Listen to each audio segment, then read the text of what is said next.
Edge Sports Cards. Get at it.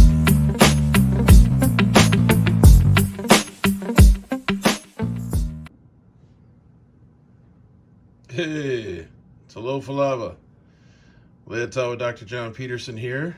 You're watching TE2 Edge Sports Cards. Coming at you live and direct from Minneapolis, Minnesota. Hope everybody's doing good out there. Thought I'd do another early morning video. This is kind of a unique one. Hit the like or the subscribe button. Leave me a comment. Love to hear from folks. Excuse me, I wanted to do another video here, and yeah, I figured I'd do a kind of a unique type of break for Friday. So you gotta check this out. So this is a box of I got into a case of 1983 Donruss sets. I picked it up on an auction. Price point was decent, pretty consistent with eBay comps.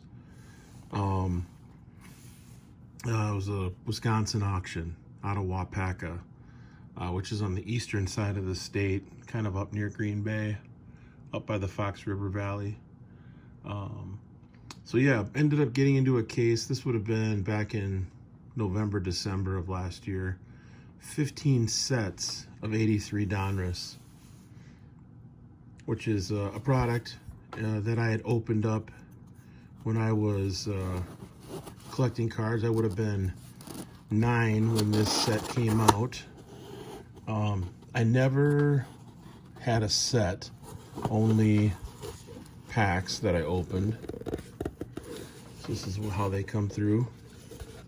So they've got them broken up into different groups. So I picked up a few of these, and I've opened up a couple. I think I've opened up 4 so far. And these are the, show you these. These are the Ty Cobb puzzle pieces. So Ty Cobb was the selected legend that they did the puzzles with. If you remember the puzzles, of course, that was kind of a big deal with Donruss back in the day.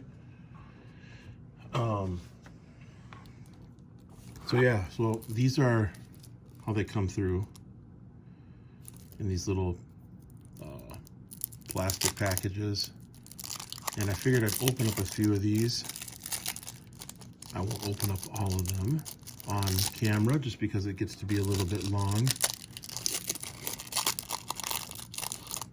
But I thought this would be kind of fun for people to take a little walk back in time, especially folks that are kind of in my age range. This would have been very much up your alley as a collector. So 83 Donruss. I like the 83 Topps Donruss Fleer because you've got a lot of Hall of Famers. There's a Gaetti rookie. Got a lot of Hall of Famers, and you've got the rookie cards of Gwynn, Sandberg, and Boggs. Dale Murphy.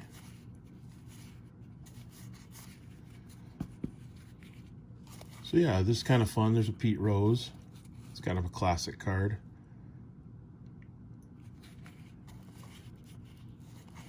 And I only pull out cards that I feel like are centered and worth getting potentially graded. There's a nice one. There's an 83 Henderson. So a little bit off-centered left to right, but I'm still going to set it aside. The 83 Henderson, what's that worth in a 10? Let's take a look.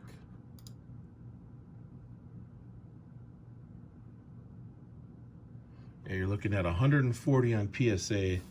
That's without taking a look at more recent comps on eBay. So you're not going to make a ton off of this sort of thing, but it is fun to do. I mean, it's different going into a set. Here are the Diamond Kings. These are sweet. So these are the original Donruss Diamond Kings. Yastrzemski looks pretty good. I'll pull that one out. There's a Johnny Bench. That's a sweet card. Keith Hernandez. Herbeck, Diamond King in his rookie year. That's pretty impressive.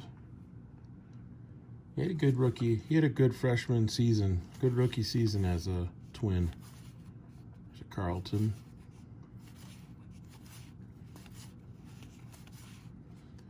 Oh, shoot. The Henderson's not super centered.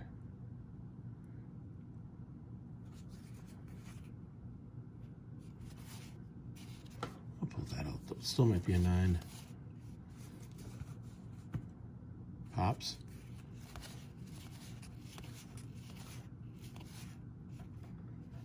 There's a Reggie Jackson. I just think these are so cool. 83 Donruss. Look at fingers. I think he won a Cy Young in 82 or 81. I think it might have been 82. He might have been the MVP too, I'm not mistaken. I think he won the Cy Young and the MVP. So anyway, let me go to, let me speed up here a little bit and go to the back. Got a pretty good idea that the Gwynn and the Boggs are near the back. That's probably what people are looking or wanting to see without having to watch for an extended period of time here. So sometimes with these wrapped sets, the corners get damaged and they get rounded, which you know, affects the grade if you send them in for grading. But I found that with these Donruss cards, the corners, the way they wrapped them, the corners stayed pretty sharp. All right, let's take a look and see what we get in here. I'll just check the number on the Gwynn. So the big hit is Tony Gwynn. Boggs a little bit less so. And then Sandberg, actually Sandberg, the resale value on Sandberg rookie cards is pretty high. So Boggs is 586 and Gwynn is 598. Yeah, we should see the Gwynn pretty soon here.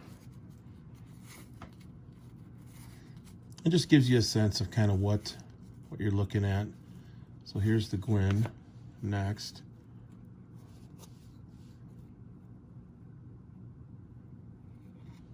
Oh, it looks pretty decent. Not bad. A little bit left to right. But that was a hot card back in the day, man. I mean, as his career progressed in the 80s and people got a sense of how good a hitter he was, his cards definitely went up. And he was a Padre his entire career. So the back is a little bit off-centered. This looks pretty good. Left to right, not bad. Let's see if the Boggs is in here. It should be. Not too far behind. 586. So these cards were pretty plentiful, pretty available. There's the Boggs.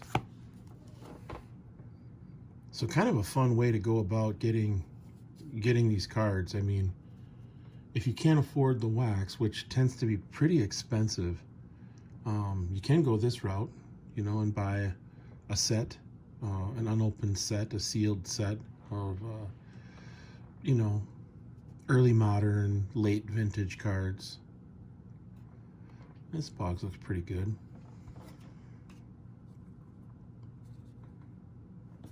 And I'll go through this last little bit here. These are classic.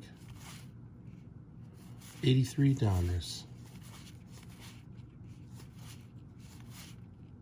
Yeah, like I said, I like the 83 set because you've got Bench, Jackson, Palmer, Carlton, Stargell.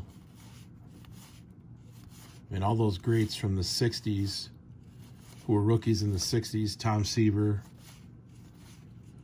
Even Frank Robinson as a manager. That's cool. I mean, Frank Robinson in a 1983 set.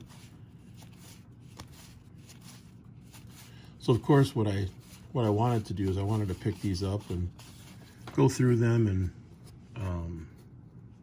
you know, pull out the Boggs and the Gwynn and the Sandberg. Sandberg's in another group. I'm not going to take time to open that up because I don't want this to get too lengthy. But there you go, 1983 Donruss, Tony Gwynn, Wade Boggs. Hope everybody has a blessed day out there. Peace out. One love.